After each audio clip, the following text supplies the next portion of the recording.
উহুদের ময়দানে হযরতে আমির হামজা সাইয়্যিদুশ শুহাদা হামজা রাদিয়াল্লাহু তাআলা আনহুকে যেই ব্যক্তি কতল করেছিলেন ওয়াহশী বিন হারব, উনি পরবর্তীতে কলমা পড়ে মুসলমান হয়েছিলেন। মুসলমান হওয়ার পরে রাসূলুল্লাহর কাছে আসলেন। নবী বললেন, গায়িব আন্নী ফালা উরিয়ান্নাক, হে ওয়াহশী, তুমি আমার চাচাকে কতল করেছো। আমার চাচার জিহ্বা কাটা হয়েছে, কান কাটা হয়েছে, হাত কাটা হয়েছে, আঙ্গুল কাটা হয়েছে, কলিজা চিবিয়ে খাওয়া হয়েছে, শরীর কেটে গলায় হাড় বানানো হয়েছে। ওয়াহশী, গায়িব আন্নী ফালা উরিয়ান্নাক, আমার থেকে তুমি মুসলমান হয়েছো, তোমাকে আমি কলমা পড়াইছি, কিন্তু তুমি আমার সামনে আসবে না। তুমি যদি সামনে আসো, আমার চাচার ওই হৃদয় বিদারক শাহাদাতের কথা মনে আসে, আমার কলিজা ফেটে যায়। হযরতে ওয়াহশী রাদিয়াল্লাহু তাআলা আনহু এই দিন থেকে জীবনে আর কোনোদিন রাসূলুল্লাহর সামনে গিয়ে চেহারা দেখান নাই।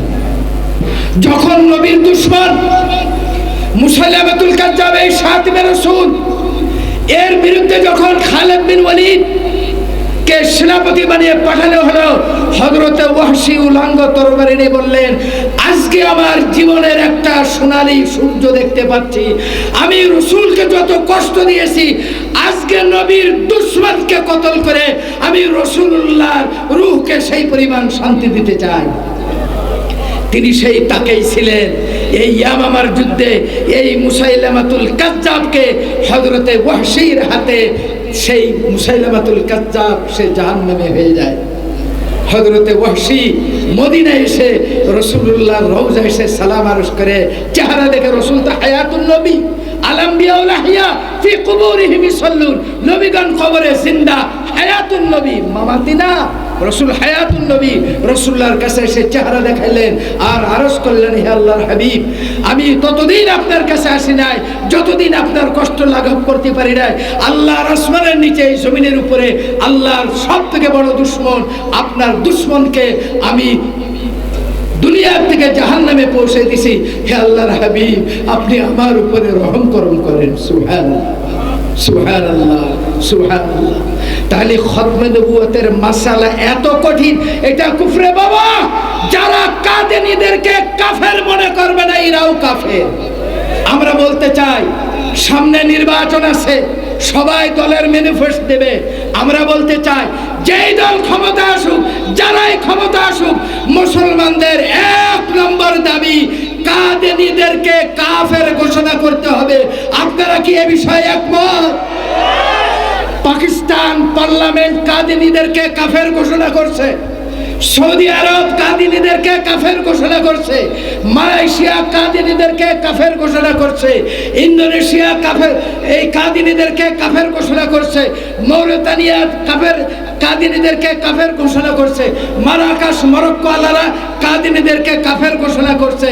কিন্তু মসজিদের এই শহর, উলামায়ে কেরামের এই শহর, 360 আউলিয়ার এই দেশ, হাফেজ আলেমের দেশ, মসজিদের দেশ, আলেমদের দেশ, উলামাদের দেশ, কোরআনের হাফের দেশ, মাদ্রাসার দেশ, পীর আউলিয়ার দেশ, এই দেশে আজও পর্যন্ত কাদিনীদেরকে কাফের ঘোষণা দেওয়া হয় নাই। আমরা বলতে চাই, আমাদের প্রাণের দাবি কাদিনীদেরকে কাফের ঘোষণা করতে হবে ইনশাআল্লাহ। এই আওয়াজটা আমাদের ঈমানের দাবি। কিসের দাবি? ঈমানের দাবি। উলামায়ে কেরাম ইসলামের জন্য জীবন উৎসর্গ করেছেন। আমাদের দারুল উলুম দেওবন্দের উলামায়ে কেরাম ব্রিটিশ খেলাও আন্দোলন, বাতিলদেরকে প্রতিহত করা, সমস্ত কিছুতে উলামায়ে কেরাম, উলামায়ে দেওবন্দ শীর্ষস্থানীয় ভূমিকা পালন করছে। শেষ কথা বলছি, উলামায়ে কেরাম ইসলামের জন্য এই দ্বীনি মাদারিসগুলি আমাদেরকে মহব্বত করতে হবে। আলেম যতদিন থাকবে, আল উলামাউ ফিল আরদ কামাসালি নুজুমিন ফিস সামা, উলামায়ে কেরাম হলো আল্লাহর এই আসমানে যেমন নক্ষত্র। মাশাআল্লাহ। উলামায়ে কেরাম হলেন আল্লাহর আকাশে যেমন নক্ষত্র, উলামায়ে কেরাম হলেন এই জমিনের নক্ষত্র। তো এই উলামায়ে কেরাম আর এই দ্বীনি মাদারিসগুলোকে আমরা মহব্বত করব ইনশাআল্লাহ।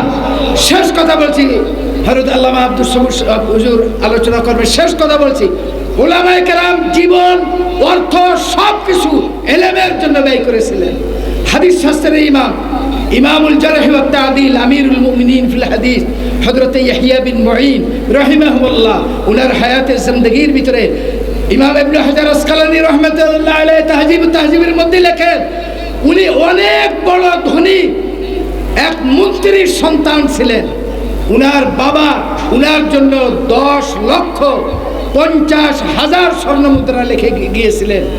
উনি এই জীবনের সমস্ত অর্থ, সেই যুগের 158 হিজরিতে উনি দুনিয়ায় এসেছেন, আর 233 হিজরিতে উনার ওফাত।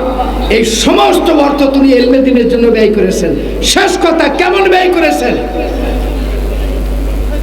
খতিবে বাগদাদি তারিখে বাগদাদের মধ্যে লেখেন, ফানফাকাহু কুল্লুহু আলাল হাদিস হাত্তা লাম ইউবকি নালাহু ইয়ালবিস। এই 10,50,000 স্বর্ণ মুদ্রায় ব্যয় করেছিলেন এমন ভাবে যে নিজের পায়ে পরার মতো জুতা কেনার অর্থও ছিল না। ইলমের জন্য রেখে গেছে। দুনিয়ার সম্পদ রেখে যান নাই, মারা যাওয়ার পরে 30 আলমারি আর 65 বস্তা কিতাব রেখে গেছেন। আল্লাহর এই দুনিয়ায় একজন ব্যক্তি যিনি 10 লক্ষ আহাদিস নিজ হাতে লিখে গেছেন, সে হলেন ইমাম ইয়াহইয়া বিন মুঈন। তাহলে তিনারা ইলমের জন্য নিজের জীবন যৌবন সব কিছু ব্যয় করছেন। আল্লাহ পাকের রহমতে এই দ্বীনি মাদারিসগুলো আমরা জানে মাল দিয়ে মহব্বত করব ইনশাআল্লাহ। মহব্বত করবো তো ইনশাআল্লাহ, জানে মালে মহব্বত করব। সন্তান আপনার কাজে আসবে না, কিন্তু আপনার এই দ্বীনি মাদারিস, এই রুহানি সন্তান, এই উলামা তুলাবা ফুজালা, এরা আপনার জন্য আখিরাতের নাজাতের উসিলা হবে। ওয়া ইন্নাকা লাআলা খুলুকুন আযীম। আল্লাহ পাক আমাদেরকে সেই বিশ্বনবীর উম্মত, খাঁটি উম্মত, সে রাসূলুল্লাহর ইতাআত করার তৌফিক দান করুন। আমার জন্য দোয়া করবেন, আমিও দোয়া করি। সুবহান রাব্বিকা রাব্বিল ইজ্জাতি আম্মা ইয়াসিফুন ওয়া সালামুন আলা